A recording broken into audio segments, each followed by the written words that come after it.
Happy New Year to all of you. May the grace of the Lord Jesus Christ and the love of God, the fellowship of the Holy Spirit be with you all. God bless.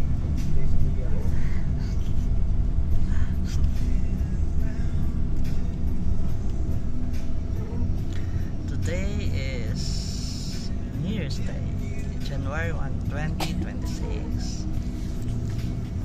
It's January 1, 2026. Love you all.